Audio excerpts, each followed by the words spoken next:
Tak, krásný den, vítám vás u téhle lekce a dneska si představíme možnosti, jaké máte, jak můžete šít elastické látky, jakými typy stehů můžete sešívat elastické látky.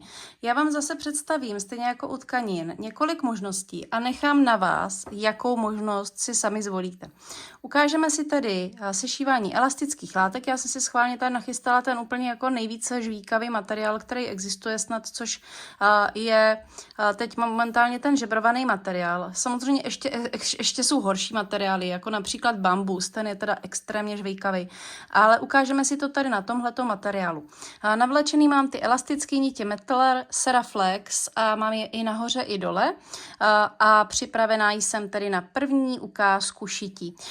Tohle je tedy první způsob, který doporučuji pro sešívání elastických materiálů já a je to způsob, kdy máte opravdu navlečený právě ty elastické nitě a budete sešívat klasickým rovným stehem. Takže si nastavíte klasický rovný steh, sešívací trojku, můžete někdy i dvojku, pokud se vám zdá, že ten steh je dostatečně, jakoby, nebo že hodně pruží a je lepší tam někdy i mít tu dvojku, ale tu spíš já... Tak, střih. Tak, délku mám nastavenou trojku, to je taková ideálka pro sešívací steh. A mám nastavenou dvojku tady na programu, což je rovný steh. Délku nechávám tady na té trojce, šířku klasicky na 5, s tím nešteluju a jediné, s čím si pohraju, bude tady to napětí. U elastických materiálů, tím, že vlastně ten materiál elastický, tak trošičku se sám o sobě se trochu natahuje. A proto je potřeba snížit napětí.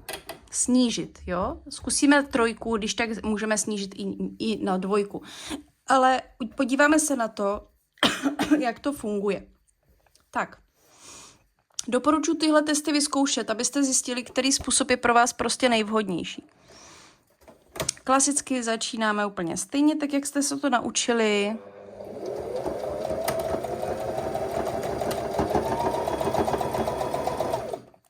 Tak výhoda tohoto šití je, že máte sešito prakticky hned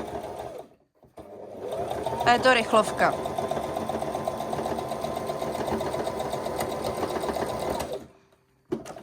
Tak. Jediné, v čem jsou tedy nevýhodné tyhle nitě, takže jsou trošku kluský. Jsou takový jako klouzavý a víc elastický. Takže máme sešito a podíváme se, jak to vlastně vypadá, jak to pruží a proč si myslím, že je to nejvhodnější. Takže tenhle ten steh pruží celkem hodně. Jak vidíte, krásně pruží až prostě do velkého napětí. A nepraská, to je nejdůležitější. On prostě skutečně pruží společně s tou látkou, což polyesterová niť prostě neudělá. Ta vám praskne, jo? Tady u tohoto natahování praská.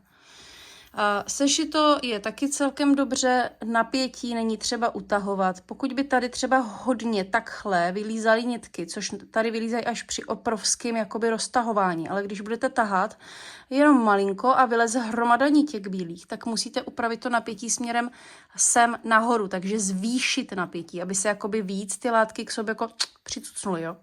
Jako musí prostě víc se utahovat ty uzlíky.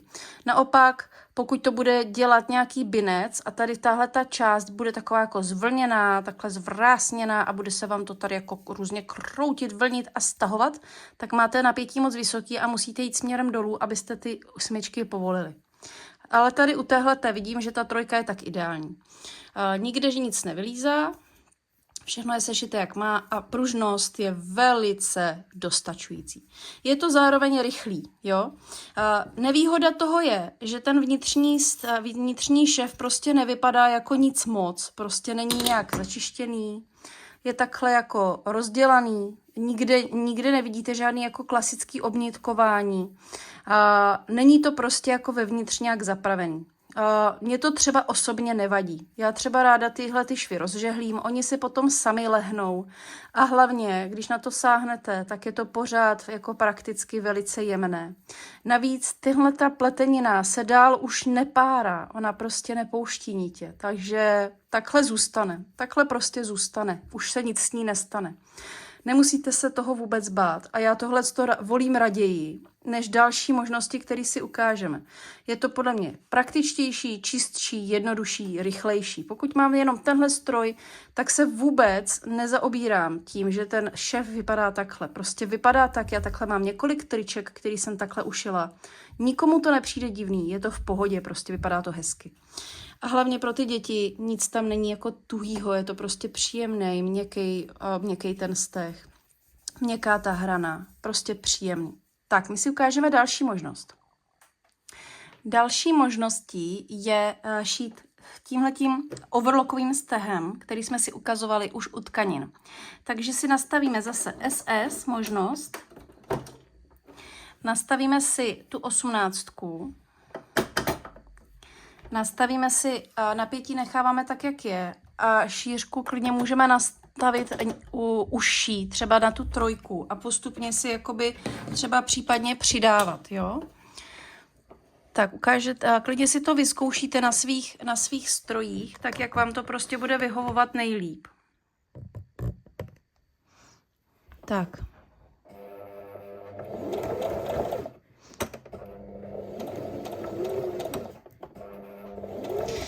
I u tohle overlockového stehu je dobrý si na začátku zapošívat.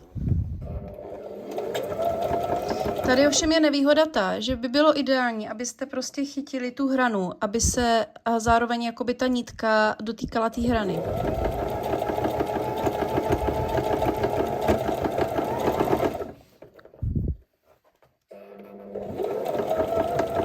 A je vidět, že ten steh tomu úplně nevyhovuje, takže tam dáme 5.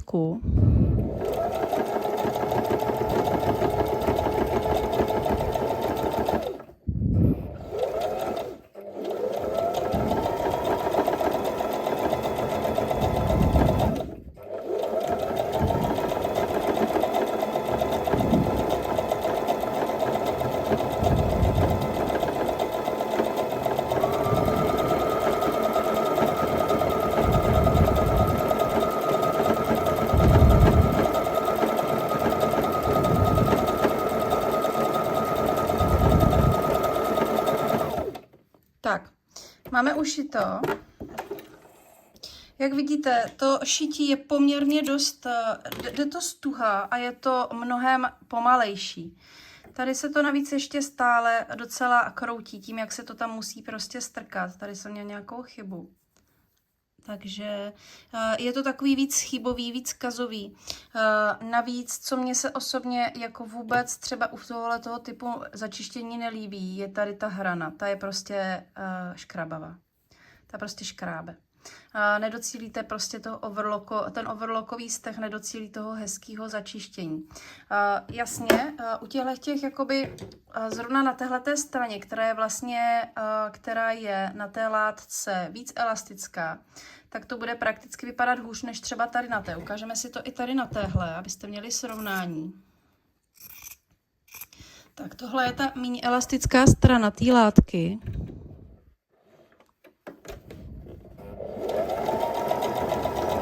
Musím dostat na kraj.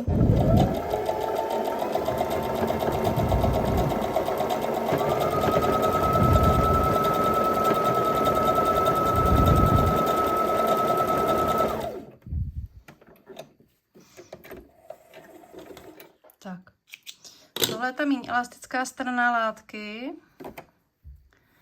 A jako tady to samozřejmě vypadá o něco líp. Jo. Ta látka je sešitá, je tady sice vidět, že to není co pich, to sešití. A když se podíváme dovnitř,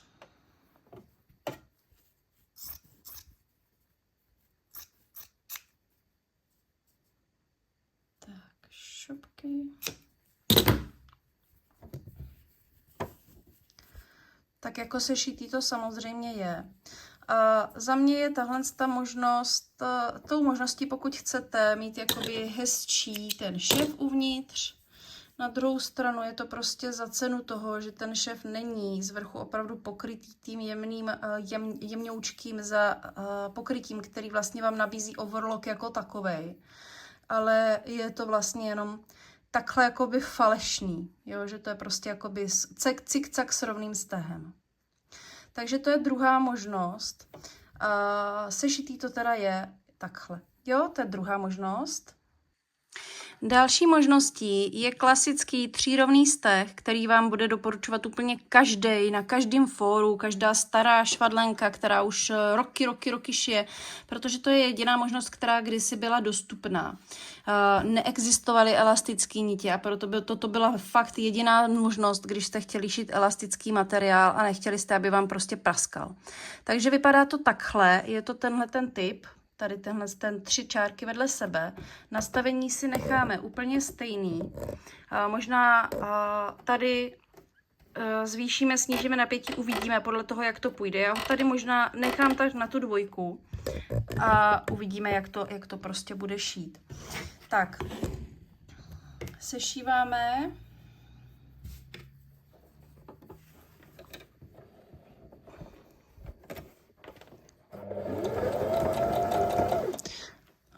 Aha. Tak já jsem si tam nepřeplatila 15. Tak tady.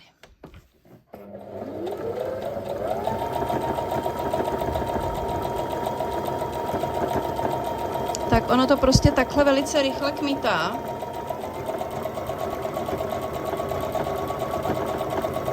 Že je to fakt strašně pomalu. No.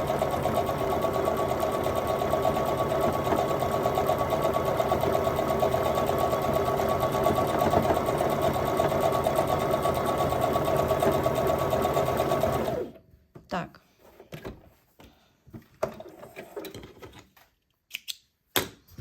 Tamhle ten typ stehu, tak jmenuje se třírovný elastický steh a šít můžete tento steh i v případě, kdy nemáte elastický nitě, ale máte klasický nylonový nitě, polyesterový nitě, které nejsou elastický, ale jsou klasický neelastický. Takže můžete šít a stále to zachová prostě tu vlastnost toho, že to bude elastický.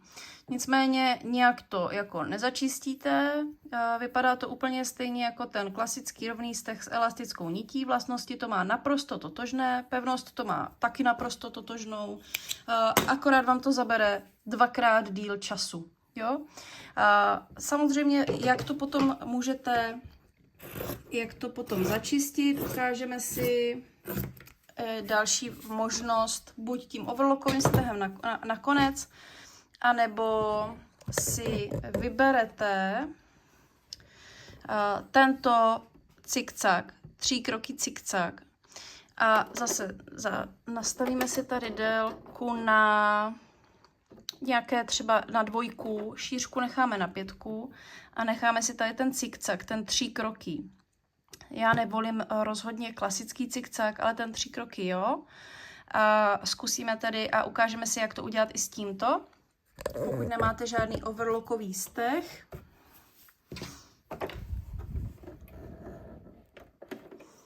Tak, začínáme v té stopě vlastně toho sešití.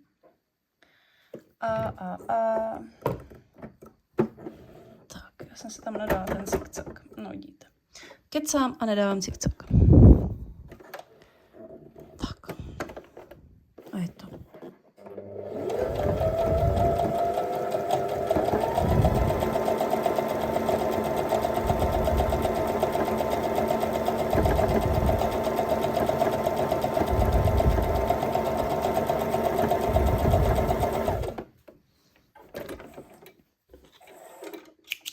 Tak, tohle je teda další z možností. Sešít třírovným, a mít klasickou polyesterovou niť, nemusíte mít elastickou, a pak 3 krokým cikcakem, taky nemusíte mít elastickou. A bude to vypadat takhle. Jo? Zase ten okraj nebude zas až tak ostrý, jako kdybyste to měli právě od toho overlockového, protože to nejde přes, když se netrefíte a musíte jet vlastně po té hraně. Takže tohle je další možnost, jak to udělat. A ukážeme si poslední. Tak, teď si ještě ukážeme tedy prošívání a šití tím klasickým cikcakem, který vlastně podle mě je úplně jako nejhorší možnost a rozhodně ho já třeba osobně nedoporučuji, protože ten cikcak není prostě pro sešívání a vůbec jako dělaný. Takže jdeme na to a ukážeme si tedy, jak vypadá, když se sešívá jako klasickým cikcakem, jo. Tohle to spíš neberu jako radu vám, jak to dělat s tím klasickým cikcakem, spíš jako demonstraci toho, že to není úplně jako vhodný.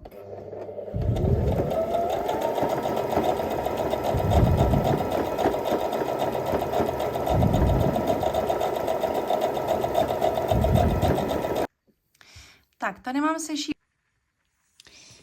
tady máme klasický cikcak. Ten cikcak je jedna z věcí, která se často doporučuje jako elastický. Ale když se podíváte, tak on úplně jako vhodný není. A to z toho důvodu, že když budete sešívat jenom s cikcakem, tak to bude vypadat pak vnitř takhle. Tak to bude prostě děravý jak řešeto. Není to tedy sešívací, jo? Tohle není rozhodně sešívací steh. Kdybyste chtěli použít tenhle ten cikcak jako na začištění, tak samozřejmě to vhodný úplně taky není, protože on není spolehlivý. Jo? Často vynechává a není úplně spolehlivý.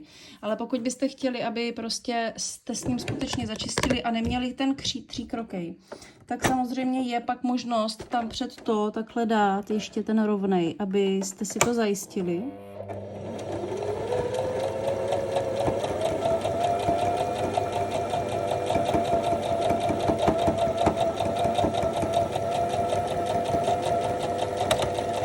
Tak, takhle si to vlastně zajistíte. A pak už vlastně zevnitř ten šef je jako sešitej.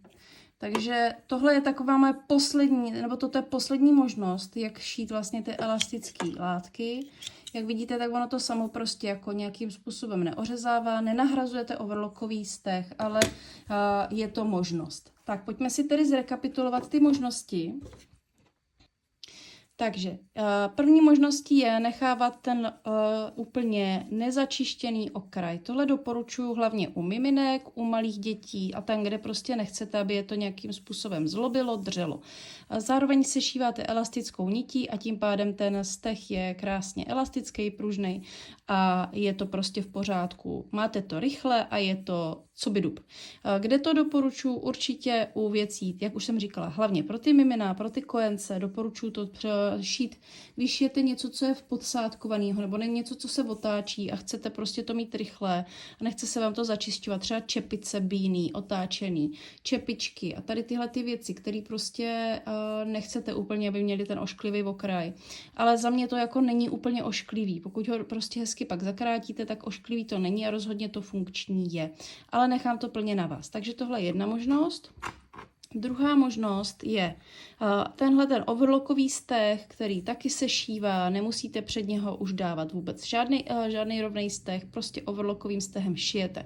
Je to o něco pomalejší, ten výsledek je potřeba trošku ještě poladit, tady to je třeba o něco hezčí, než potom na těch elastičtějších částech, rozhodně si pohrajte s napětím, aby se vám to nevlnilo a za mě jako jo, ale prostě ten výsledek není tak hladký jako u klasického overlocku nebo právě třeba tady.